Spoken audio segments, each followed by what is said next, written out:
डर एक एहसास में आपका स्वागत है। इस चैनल पर आपको सुनने को मिलती हैं डरावनी और सच्ची भूतिया कहानियाँ। अगर आपको ऐसी ही वीडियोस देखना पसंद है तो हमारे इस चैनल को सब्सक्राइब करना ना भूलें। तो अब बढ़ते हैं आज की कहानी की ओर।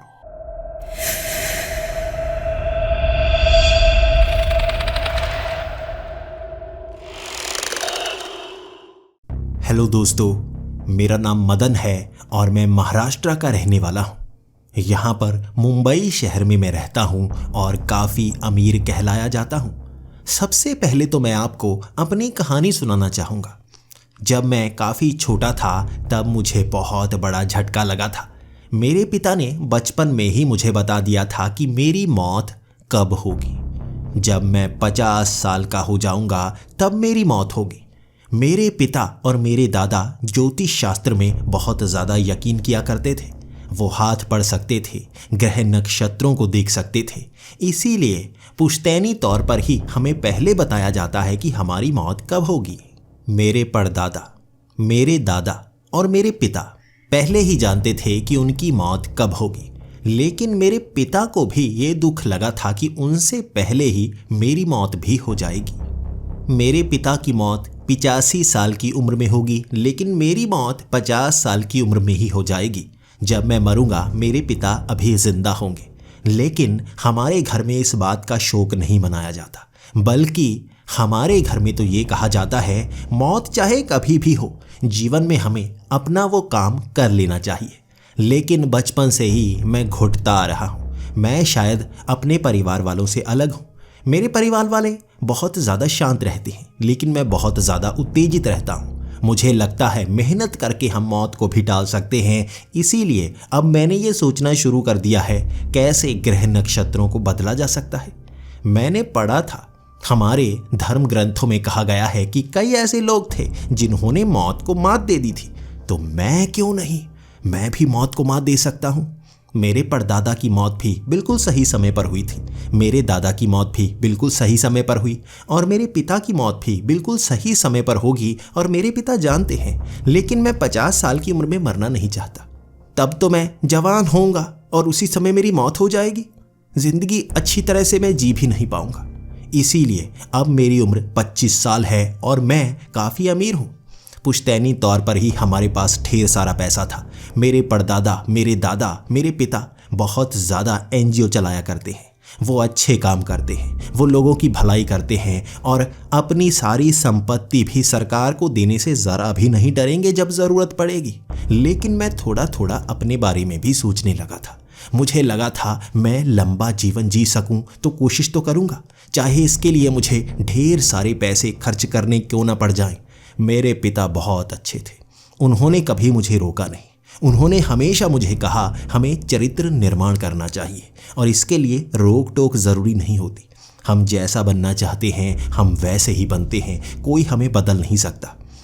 अगर मैं उनकी तरह नहीं भी हूँ तब भी मेरे पिता मुस्कुराते हुए चेहरे से मेरी तरफ देखा करते थे। मैंने ठान लिया था मौत को टालने की कोशिश करूँगा। मेरे पिता भी मेरा साथ देते रहे। मैं देश भर में घूमना शुरू हो गया। अगर हस्तरेखा बिल्कुल सच्ची है, अगर ग्रह नक्षत्र बिल्कुल सच्चे हैं तो जादू टोना भी तो सच्चा होना चाहिए।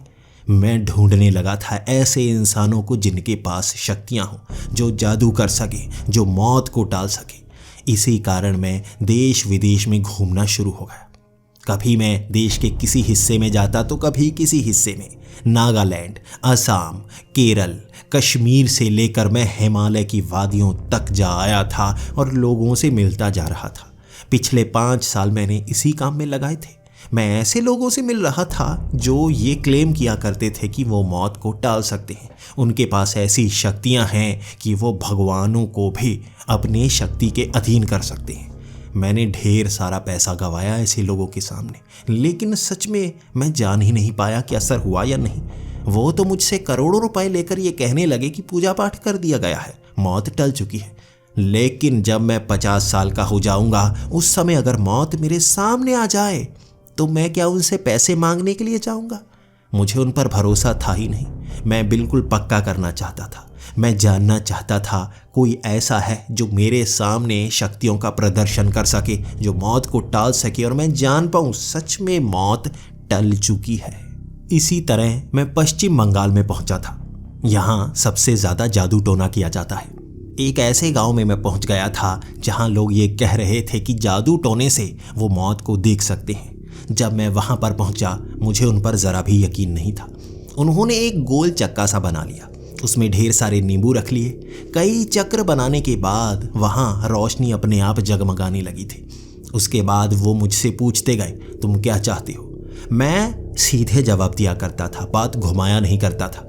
मेरी मौत 50 साल में हो जाएगी, मैं उसे टालना चाहता हूँ। वो 5 लोग थे जिनके होश उड़ गए थे। ये कैसी चीज़ मांग रहे हो तुम? हर कोई ढेर सारा पैसा मांगता है, अपनी सेहत मांगता है, लेकिन तुम मौत को टालना चाहते हो। यहाँ कोई भी ऐसा जादू टोना नहीं जानता जिससे मौत को टाला जा सके। जो नियति है उसे टालने की हिम्मत हमारे यहाँ कोई नहीं करता। उनकी आंखों में देखकर मुझे फिर से मायूसी हुई थी, लेकिन उन्होंने इतना जादू टोना सीख रखा था तो वो मुझे तरकीबें बताते रहे। मौत को टालने के लिए तुम्हें एक तरह का जादू करना होगा। तुम उससे मौत को सीधे तौर पर टाल नहीं पाओगे, लेकिन देख पाओगे। आंखों के सामने मौत को देख पाओगे और तुम इकलौते इंसान होगे जो मौत को देख पाओगे। उसके बाद तुम सौदा करने की कोशिश करना। मौत तुम्हारे सामने इंसानी रूप में खड़ी होगी, तुम सौदा करना। किसी तरह से अगर कोशिश कर पाए तो मौत टल जाएगी। मैंने उनसे कहा, ऐसा नहीं है, मैं सिर्फ मौत को देखना नहीं चाहता, टालना चाहता हूँ। लेकिन उनका जादू वहां पर अंत हो जाता है। इससे ज्यादा वो कुछ नहीं कर सकते थे। पूरा जादू टोना किया गया और मुझे उस शक्ति से बांधा गया। मेरी कलाई पर एक लाल रंग का धागा बांध दिया गया और जब मेरी कलाई पर वो धागा बांधा गया था उसके बाद से ही मुझे काले रंग की अजीब अजीब परछाइयाँ दिखना शुरू हो गई। मुझे बताया जाता था ये परछाइयाँ नहीं है, ये मौत है जो लोगों के बहुत करीब घूम रही है। इससे तुम जान पाओगे कि किसकी मौत होने वाली है, लेकिन तुम टाल नहीं पाओगे। तुम्हारी मौत ही तुमसे बात करेगी, किसी और की मौत तुमसे बात नहीं कर सकती। तुम बस ये जान पाओगे कौन मरने वाला है और परछाई दिखना शुरू हो जाएगी। जब तुम्हारी परछाई तुम्हारे करीब आना शुरू हो जाएगी, ये मौत तुम्हें लेने के लिए आएगी। तुम बस उससे सौदा करना। मैं अब छोटा सा कदम आगे बढ़ा था।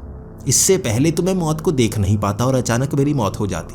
अब मैंने एक कदम आगे बढ़ाया था तो मैं मौत से बात कर सकता था, लेकिन 50 साल का होने के बाद। और मौत को टाल थोड़ी ना सकता था, वो कौन सा मेरी बात मानेगी। अब मैं फिर से उसी गम में ढह चुका था। मैं सोचा करता था, ढेर सारे पैसे गंवाया करता था।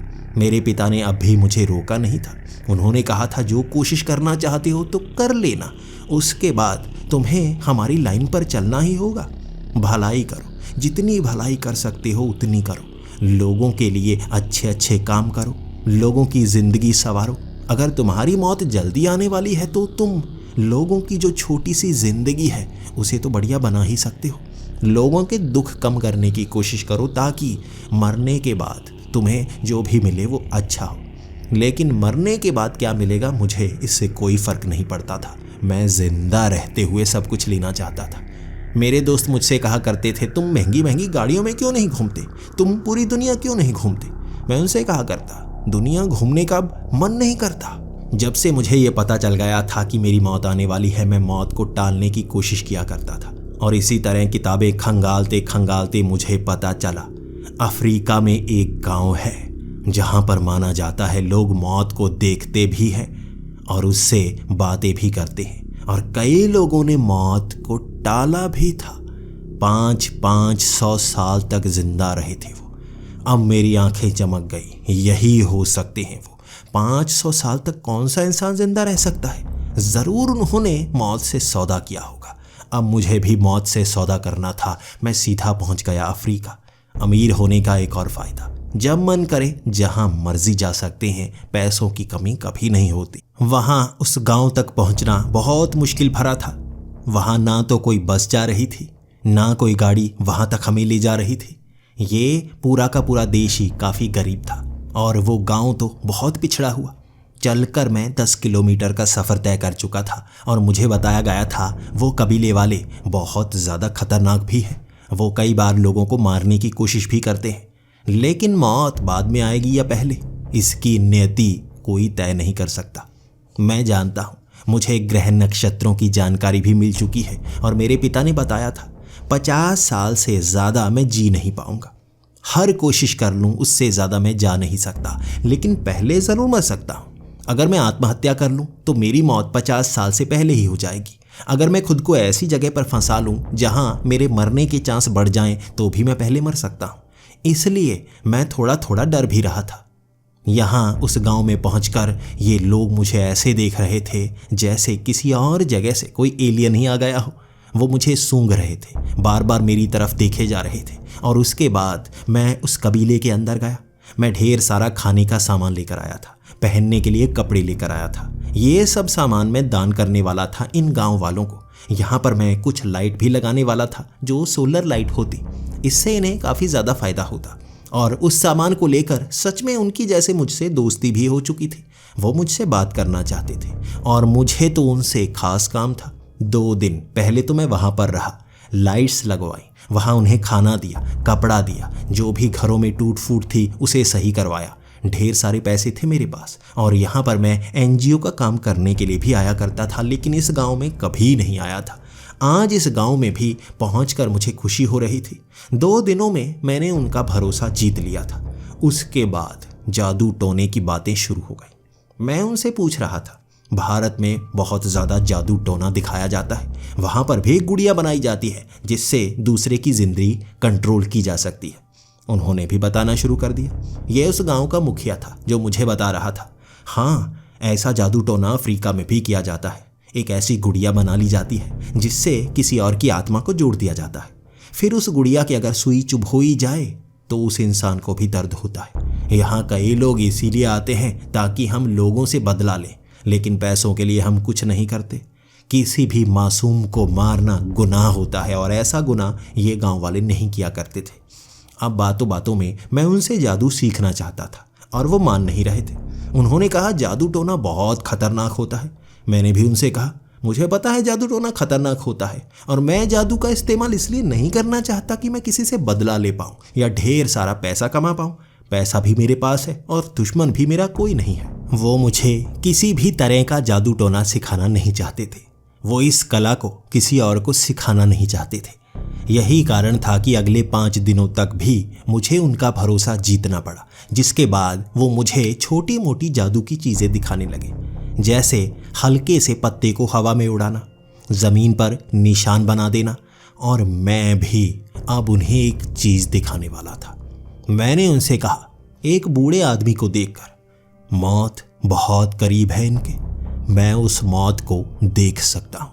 ये बात सुनकर उनके होश से उड़ गए थे। क्या सच में तुम मौत को देख सकते हो? कौन से रंग की है? मैंने कहा, काले रंग की। काले रंग की वो परछाई जो इन बूढ़े अंकल के बहुत करीब पहुंच गई है। इन्हें देखकर लगता है इनके पास ज़्यादा समय नहीं है, शायद 1-2 दिन का ही होगा। उनकी आंखें फटी की फटी रह गई थी। गांव के मुखिया खड़े हो गए थे और मुझे एक घर के अंदर ले गए। ये उनका बनाया हुआ कोई मंदिर सा लग रहा था। वहाँ पर मिट्टी की ढेर सारी मूर्तियाँ बनाई गई थी।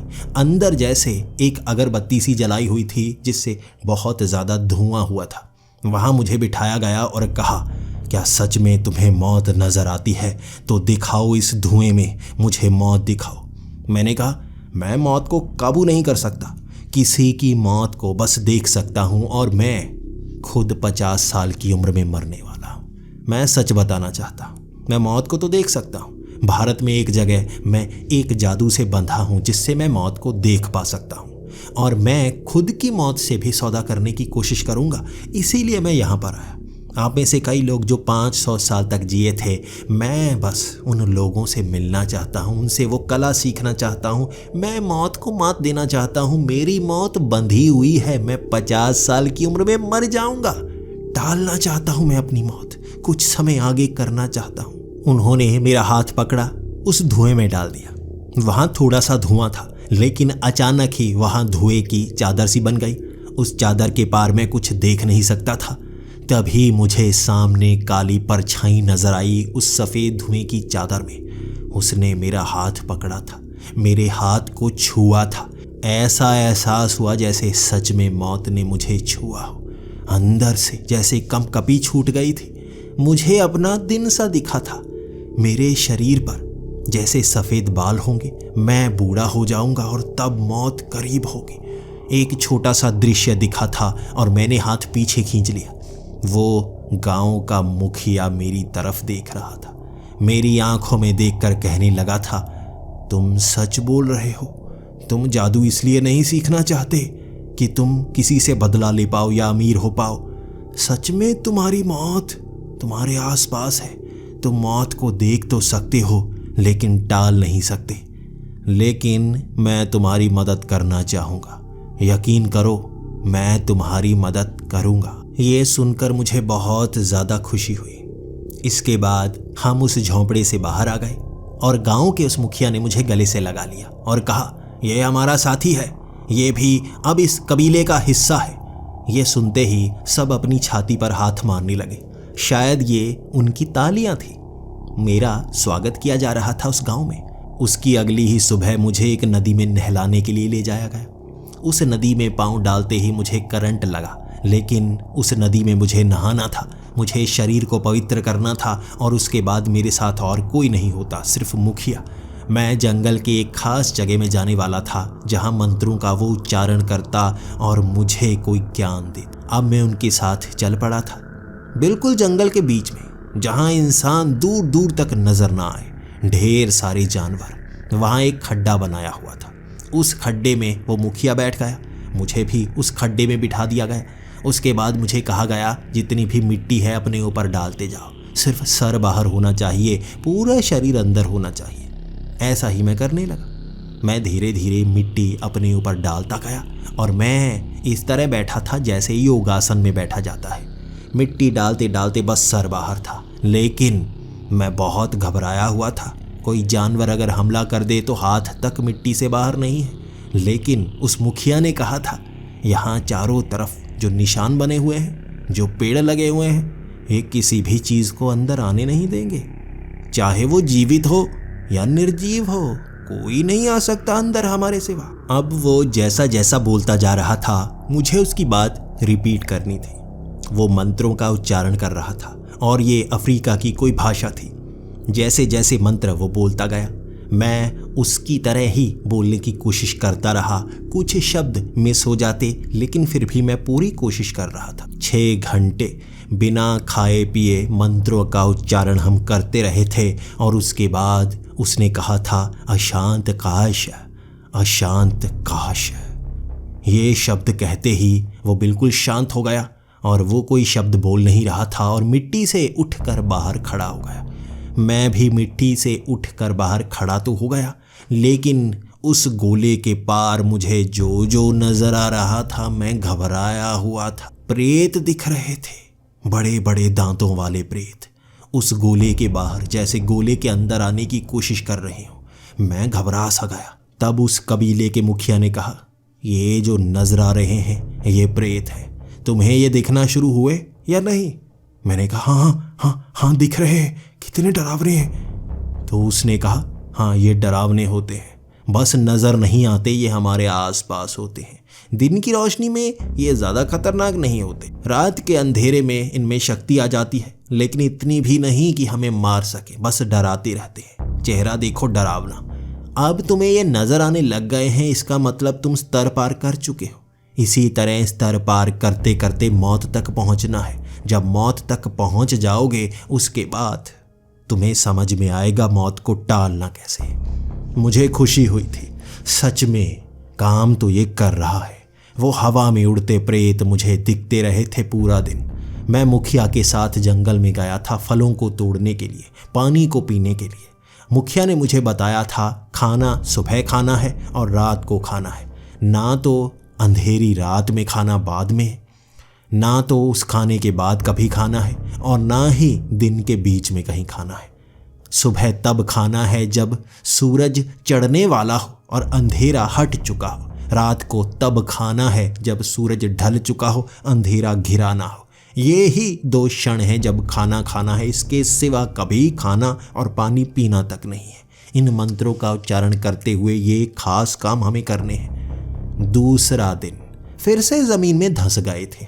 मिट्टी ऊपर डाल ली थी और मंत्रों का उच्चारण शुरू हुआ। 6 घंटे, कल की तरह आज भी 6 घंटे मंत्र चले थे। उसके बाद मुझे वो भूत प्रेत तो दिख रहे थे, लेकिन उसके पीछे खड़ी वो औरत भी मुझे दिखने लगी थी। उन भूतों के पीछे एक औरत खड़ी थी जो बहुत खूबसूरत थी। उसके हाथ में फटा हुआ बैग था। वो इस तरह से विचलित घूम रही थी जैसे उसकी कोई चीज़ गुम हो चुकी हो। मैं उसकी मदद तो करना चाहता था, लेकिन मुखिया की इजाज़त के बिना नहीं। मैंने मुखिया की तरफ देखा तो मुखिया मुस्कुरा रहा था। मुखिया ने कहा, क्या करना चाहते हो? मदद करना चाहते हो?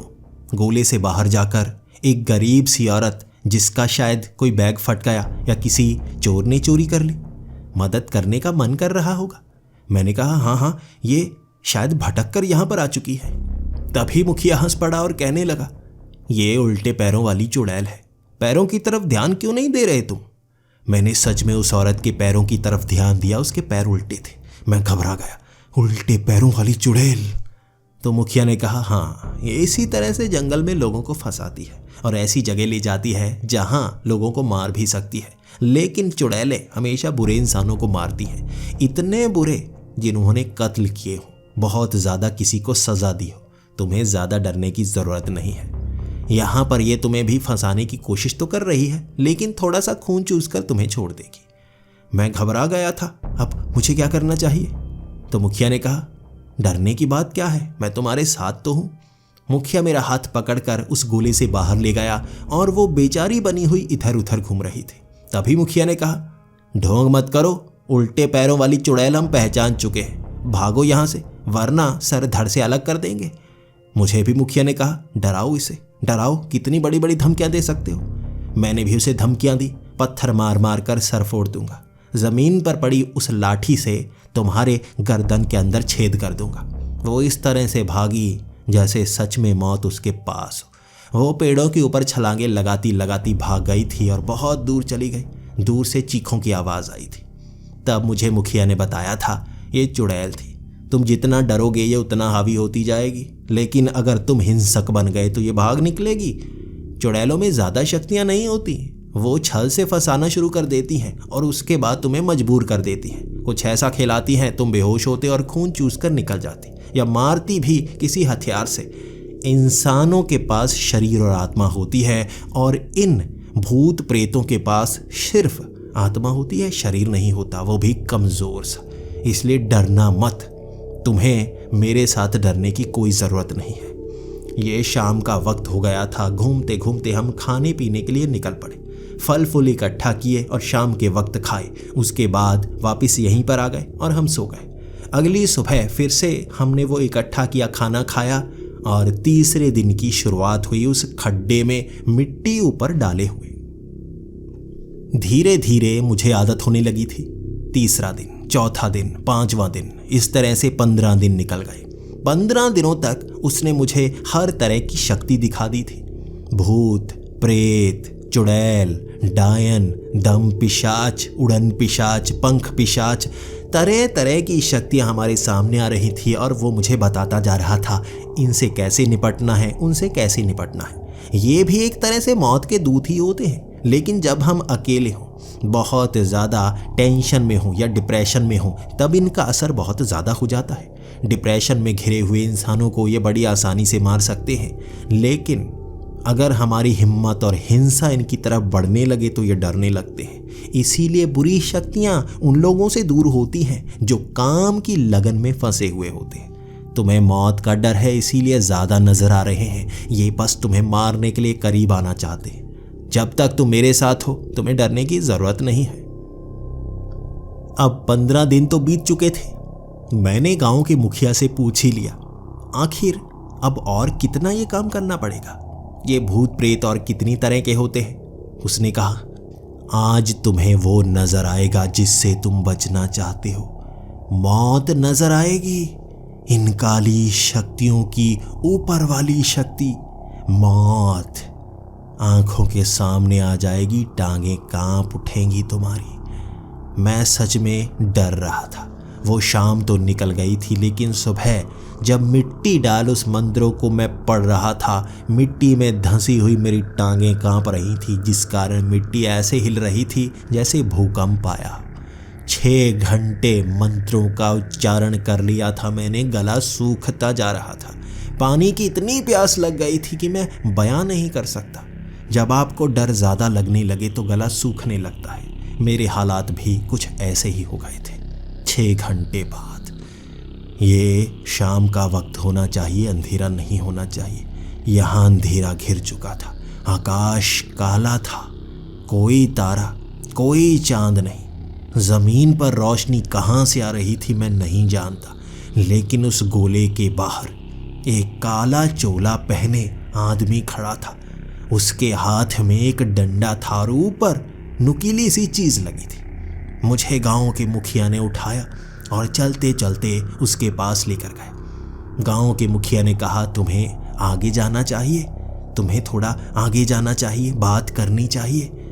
एक और दिन बचा है, आज तुम्हें मौत नजर आई है और कल मैं बताऊंगा तुम्हें कौन मिलेगा। बात करना चाहती हो तो कर लो। जैसे ही मैं उसके पास गया, मैं जानता था ये मेरी मौत है। ये मुझे लेने तब आएगा जब मैं 50 साल का हो जाऊंगा। मैंने कांपती हुई आवाज में कहा, क्या तुम मेरी मौत थोड़ी आगे कर सकते हो? तभी भारी आवाज निकली, मौत नियति है जो सही समय पर आती है। मैंने कहा, कुछ हो सकता है, कुछ भी, जिससे मैं मौत को टाल पाऊं, अपनी उम्र बड़ी कर पाऊं। तब उसने कहा, उम्र बड़ी करने के बारे में मैं नहीं जानता, लेकिन जिंदगी बड़ी की जा सकती है। जिंदगी बड़ी करने के लिए तुम्हें उस परिंदे का सहारा लेना होगा। मैं उससे बात कर रहा था और उसने इशारों इशारों में मुझे परिंदे की बात बता ही दी थी। मैं बातें करके वापस आ गया और गांव का मुखिया मुस्कुरा रहा था। कैसा लगा मौत से बात करके? मैंने कहा, डर तो लग रहा था, लेकिन उसने तरीका बताया। गांव के मुखिया ने पहले ही बता दिया, परिंदा, तुम्हें एक लाल रंग का परिंदा पकड़ना होगा जो तुम्हारी मौत को टालेगा। यहाँ पर मंत्रों का उच्चारण करना, तुम्हें 15 दिन और मंत्रों का उच्चारण करना होगा और वो परिंदा तुम्हारा दोस्त बन जाएगा और मौत को आगे बढ़ा देगा। ये अगला दिन था और हमने लाल परिंदे को ढूंढना शुरू कर दिया। आकाश में लाल रंग का परिंदा कौन सा होता है? तोता, वो भी पूरी तरह से लाल रंग का नहीं होता। अफ्रीका में लाल रंग का ऐसा पक्षी कहाँ पर मिलेगा? वो गांव का मुखिया मुझे घुमाता रहा एक पेड़ के। वो गांव का मुखिया मुझे जंगल में घुमाता रहा और एक पहाड़ी के बिल्कुल ऊपर ले गया। वहाँ एक कुएं के पास लाल रंग का परिंदा था। उस परिंदे को हम पकड़ेंगे कैसे, मेरा ये सवाल था। लेकिन उस मुखिया ने कहा, तुम्हें बस हाथ ऊपर करना है। तुम भूत प्रेत मौत की शक्ति को देख चुके हो, तुम में कुछ आकर्षण है, ये पंछी तुम्हारी तरफ खींचा चला आएगा। यही मेरे पूर्वजों ने बताया है, इसी तरह से ये काम किए जाते हैं। हम कभी अपनी मौत को टालने की कोशिश नहीं करते। उन्होंने कहा है जिंदगी बड़ी की जा सकती है, लेकिन मुश्किल बड़ी होती है। तुम वो कोशिश कर चुके हो, अब तुम्हें इस परिंदे के साथ वो साधना करनी होगी। मैंने हाथ ऊपर किया, वो परिंदा मेरे हाथ पर आकर बैठ गया, जैसे वो मेरा दोस्त बन गया था। उसे थोड़े से दाने खिलाए मैंने और पहाड़ी से हम नीचे ले आए। कई बार वो उड़ा, लेकिन बार बार मेरे करीब आ जाता, जैसे मेरा दोस्त बन गया था, जैसे वो जानता था मौत आएगी और वो ही मेरी मदद करेगा। उस परिंदे के साथ फिर से उस खड्डे में मुझे 5 मंत्र बताए गए थे। 15 दिन मुझे वो मंत्र जपते जाना है, 6-6 घंटे, बिल्कुल वैसे ही। वो परिंदा मेरे कंधे पर बैठा रहेगा और मेरी मदद करता रहेगा। गोले में कोई आने की हिम्मत नहीं करेगा। 15 दिन मैं मंत्र पढ़ता रहा था। वो कबीले का मुखिया वहां से जा चुका था। मंत्र पढ़ते पढ़ते ये 15वां दिन था और बिल्कुल साफ आकाश। कोई भूत, कोई प्रेत नहीं दिख रहा था मुझे। मेरी कलाई पर बंधा वो लाल रंग का धागा गायब हो चुका था। मैं हैरान और परेशान, क्या हुआ? परिंदे ने जवाब दिया मुझे, वही जो तुम चाहते थे, तुम्हारी जिंदगी बड़ी हो चुकी है, मैं तुम्हारा साथ दूंगा। घबरा गया था मैं। पंछी बोला नहीं करते, ये परिंदा बोल रहा था। मैं कुछ तो डरा, लेकिन फिर उससे बात करने लगा। तुम मेरे दोस्त हो ना, कोई भूत तो नहीं? उस परिंदे ने कहा, मैं तुम्हारा साथी हूं, तुम्हारे साथ ही रहूंगा, तुम्हारा दोस्त बनकर जिंदगी में तुम्हारी मदद करूंगा। और तुम जिंदगी को बड़ी कैसे करोगे ये तुम पर निर्भर करता है। तुम जानते हो जिंदगी बड़ी कैसे की जाती है और उससे 50 साल से ज़्यादा तुम जी पाओगे। अब मेरा उससे सवाल था, कैसे की जाती है? उसने कहा, अपने चरित्र को बड़ा करना होगा। जब लोगों में तुम बड़े होते जाओगे तुम्हारी जिंदगी भी लंबी होती जाएगी।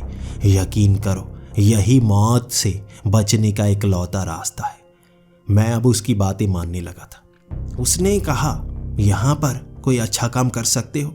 मैंने खाना बंटवाया, कपड़े बंटवाए और इससे अफ्रीका के कुछ गांव वाले मेरी बहुत ज़्यादा इज्जत करने लगे थे। वो तो मुझे भगवान मानने लगे थे। मैं उनसे कुछ नहीं चाहता था, मैं बस खाना पैसा उन्हें दिया करता। वहाँ छोटे छोटे प्लांट लगा दिए जिससे पानी फिल्टर हो सकता। अब वो साफ पानी पी सकते थे। इसमें मेरा छोटा सा फ़ायदा था। मैं ज़िंदगी बड़ा करना चाहता था। शायद ये मेरी लालच थी और कोई नहीं। पैसों का घमंड मुझे पहले से नहीं था और वो परिंदा मेरी ज़िंदगी में मेरा चरित्र बड़ा करता जा रहा था। लोग जब आपको भगवान मानने लगे, उससे बड़े आप नहीं हो सकते। वो आपको इतना अच्छा इंसान मानने लगे कि भगवान के समान ही समझ ले, तो मानो आप बहुत अच्छा काम कर रहे हैं। और अब मुझे भी खुशी मिलने लगी थी। 27 साल का हो चुका था मैं और धीरे धीरे अपने देश में भी मेरा नाम बड़ा होता गया। अपनी पुश्तैनी कंपनी को मैं बड़ा करता जा रहा था और पिता की आंखों से हर बार आंसू निकल आते। कैसे तुमने खुद को बदला? पहले तुम पैसों के पीछे जाया करते थे, जिंदगी को बड़ा करना चाहते थे। मौत को टाला नहीं जा सकता, लेकिन क्या सच में तुमने मौत को टाल दिया? मैं मुस्कुरा देता, अरे मौत को मैंने टाला नहीं है, मैं जिंदगी बड़ी करने वाला हूँ। वो परिंदा हमेशा मेरे साथ रहता। मेरे पिता पूछा करते, वो परिंदा तुम्हारे साथ क्यों रहता है? मैं कभी किसी को नहीं बताता। वो मुझे जो जो कहता मैं वैसा करता जाता। वो मेरा साथी बन गया था। जैसे आप किसी से खास बात डिस्कस करें, कैसे लोगों की भलाई की जा सकती है। उस खास शहर में पानी पीने के लिए नहीं है, गंदा पानी है, लोग बीमार हो रहे हैं। वो मुझे सलाह देता, पानी तो साफ करना ही होगा, इसी से लोगों की अच्छाई होगी। हमें धरती पर लोगों की अच्छाई ही तो करनी है, इससे तुम जिंदगी बड़ी कर पाओगे। मैं अब पैसों को बिल्कुल सोचा नहीं। मैं अब पैसों के बारे में सोच नहीं रहा था। कभी कभी तो मेरा अकाउंट पूरी तरह से खाली हो जाता। रहने के लिए एक ही घर था।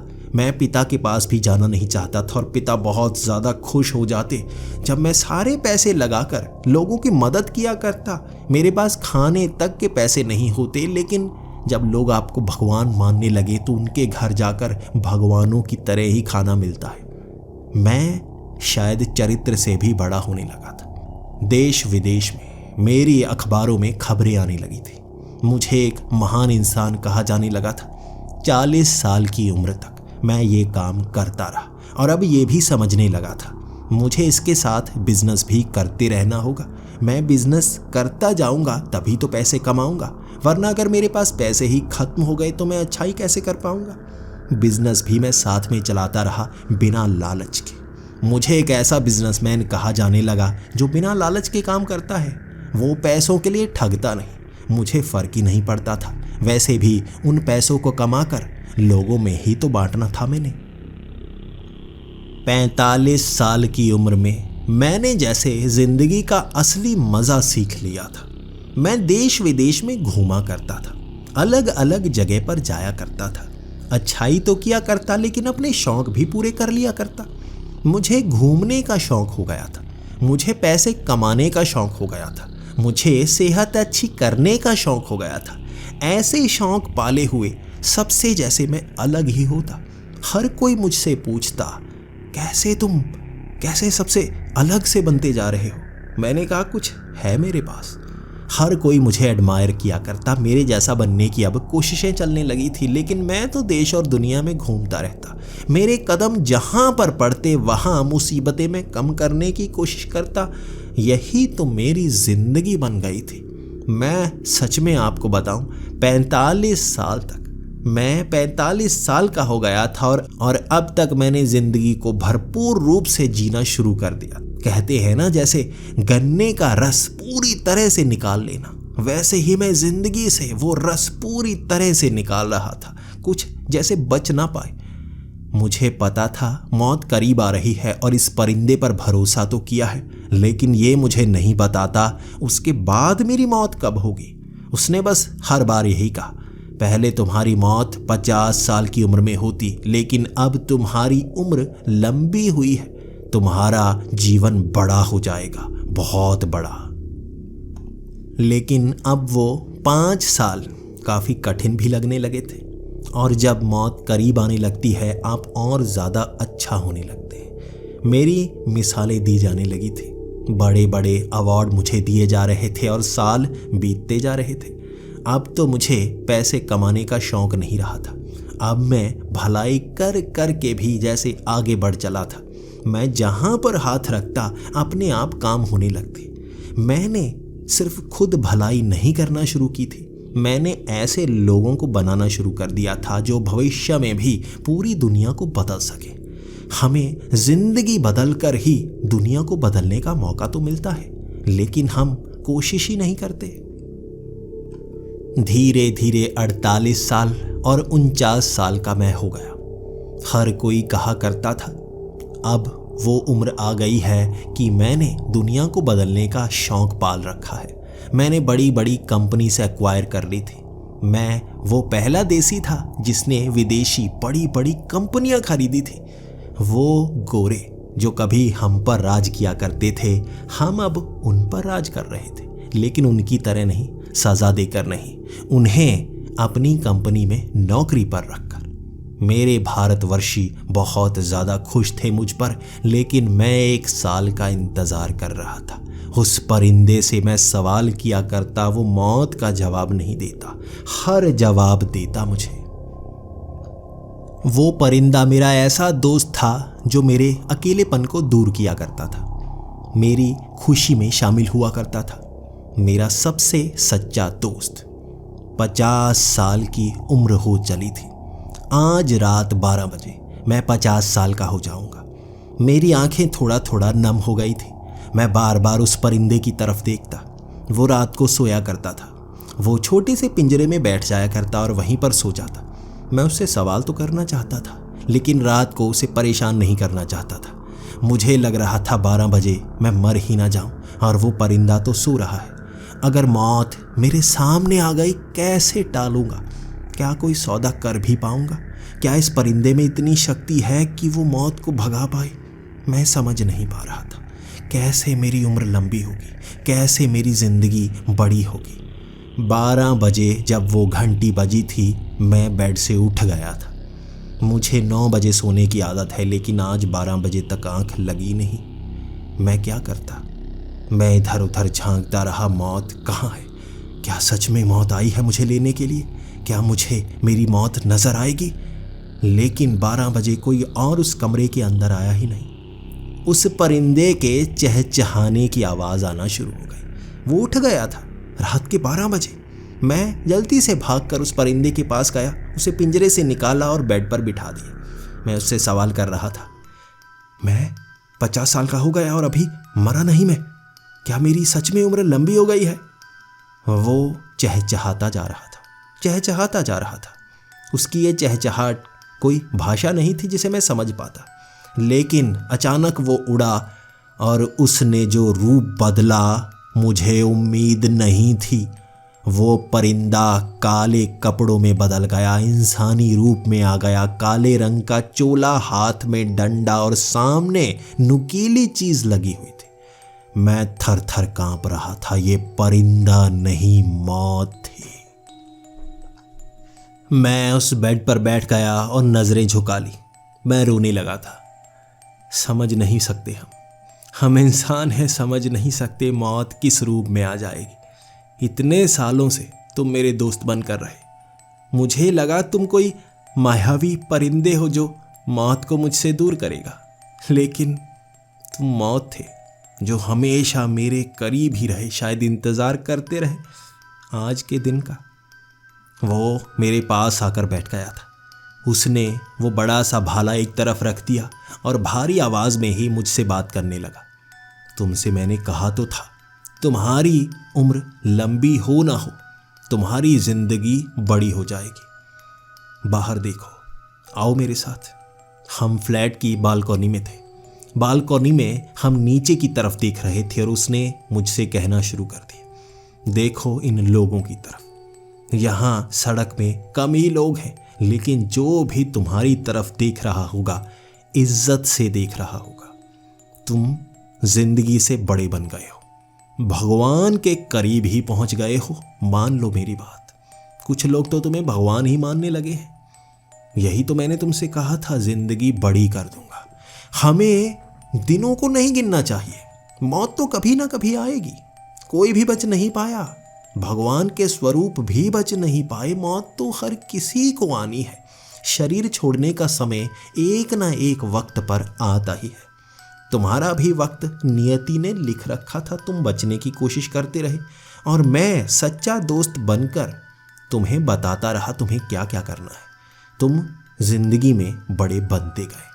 हमारा यही तो काम होता है, हम जिंदगी में बड़े बनते जाएं, इस सृष्टि को बदलते जाएं, और जितना तुमने बदला शायद किसी और ने बदला नहीं होगा। मेरी आंखों से आंसू निकल गए, लेकिन मन में संतुष्टि थी। आज सच में मन में संतुष्टि थी और मौत से डर नहीं लग रहा था। मैंने उठकर सबसे पहले उसे गले लगा लिया। मैंने कहा, मैं तैयार हूं। मैं जान गया हूं, चाहे उम्र जितनी भी लंबी हो, आपके काम बड़े होने चाहिए। मैं तैयार हूं। मुझे पता है 50 साल की उम्र में मैं मर जाता, और ये कुछ घंटे जो मुझे मिले हैं शायद यही तुम्हारे प्यार के कारण, तुम्हारी दोस्ती के कारण मिले होंगे। उसकी हंसी की आवाज़ भी आई। तुम पहले से समझदार थे, इसीलिए मुझे बहुत अच्छे लगा करते थे। मैं जानता था जब समय आएगा तुम मुझे अपना ही लोगे। मैं बहुत ज़्यादा खुश था। मैंने ज़िंदगी में जो करना था वो कर लिया था, लेकिन मेरे पिता का फ़ोन तक नहीं आया। शायद वो जानते थे वो मुझसे बात नहीं कर पाएंगे और उनकी उम्र भी तय है। इस तरह वहाँ पर बैठा मैं अब मौत का इंतज़ार कर रहा था और उससे बातें कर रहा था। बातें करते करते सुबह का समय आ गया था और मैंने कहा, शायद समय हो चुका है, ज़्यादा देर मत करो। दोस्ती में अपना काम करना मत भूलना। काम बहुत ज़रूरी होता है। मैं भी पूरे समय पर काम करता हूँ, कभी देरी नहीं करता। चलो चलते हैं। मेरे शरीर को यहीं छोड़ दो और मेरी आत्मा को अलग करो। ले जाओ, कहाँ लेकर जाना चाहते हो। तभी वो मुस्कुराया और फिर से परिंदे के रूप में आ गया। परिंदे के रूप में आकर कहने लगा, मेरे जाने का समय आ गया है। नियति खास लोगों के लिए बदली जाती है, तुम्हारे लिए भी बदली जा चुकी है। अगर तुम मौत को टालना चाहते तो मौत बिल्कुल समय पर आती, लेकिन तुमने जिंदगी में खुद को इतना बड़ा बना लिया कि मौत ने भी समय बदल लिया। मेरे जाने का समय हो गया है दोस्त। बाकी की जिंदगी भी इसी तरह बिताना और चुनाव तुम खुद करना। तुम जानते हो तुम क्या क्या कर सकते हो। वो परिंदा उस दिन उस खिड़की से बाहर गया था और मैं दोपहर तक उसी बेड पर बैठा था और इंतज़ार कर रहा था, क्या मैं मरने वाला हूँ या मैं मर चुका हूँ। उसके बाद दोपहर को मैं बाहर निकला था और हर किसी के सामने आकर इस तरह खड़ा हो जाता जैसे वो मुझे देख पा रहे हैं या नहीं, और वो भी हैरान हो जाते, आप क्या कर रहे हैं सर। मैंने कहा, तुम मुझे देख सकते हो, मैं जिंदा हूँ, और वो मुस्कुरा देते। मैं अब ये नहीं जानता था मेरी मौत कब होगी। वो हस्तरेखा बदल चुकी थी। पिता से मैंने दोपहर को बात की थी और पिता हैरान थे, ये कैसे हो सकता है, हर किसी की मौत नियत समय पर होती है, तुम्हारी नियति बता दी गई है, लेकिन तुम उसे टाल कैसे पाए। मैंने भी मुस्कुराते हुए कह दिया, जिंदगी से बड़े बनकर। मेरे पिता बहुत सालों तक ये समझ ही नहीं पाए और मेरी उम्र बढ़ती चली गई। 50 से 55, 55 से 60। मौत आ ही नहीं रही थी और मैं जिंदगी में बड़ा होता चला गया। इंतजार है मुझे आज भी उस घड़ी का जब मेरा दोस्त आएगा। मौत जिससे लोग डरते हैं, जिसे अपना दुश्मन मानते हैं, मैं उसे दोस्त मानता हूँ। वो आएगा मुझसे मिलने के लिए, कुछ बातें करेगा और वो शायद बिल्कुल सही समय होगा जिसके बारे में मैं भी नहीं जानता। मेरी उम्र कहाँ तक जाएगी। शायद मैंने मौत को टाल तो दिया था, लेकिन अब मौत से डर भी नहीं रहा था। हमारा जीवन, हमारा जन्म भले ही कष्टदायी हो, हमें नहीं पता हमारा जन्म कहाँ होगा, गरीब के घर होगा या अमीर के घर होगा, अच्छे इंसान के घर होगा या बुरे इंसान के घर होगा, लेकिन मौत हमारी सच्ची दोस्त होती है। वो हर किसी के पास उसी तरह आती है और उसे शून्य करके लेके जाती है, जरा भी भेदभाव नहीं करती। किसी समय मैं जिससे डरा करता था, आज मैं उसे बहुत पसंद करता हूँ और मिलने की आशा करता हूँ अपने दोस्त से, और वो भी मुझे बहुत बड़ा करके आएगा मेरे पास, और उसे बताने के लिए बातें ढेर सारी होंगी। क्या आप मेरा असली नाम बता सकते हैं? यकीन कीजिए, मैंने नाम थोड़ा सा बदला है और मैं आज भी अपना काम किए जा रहा हूँ।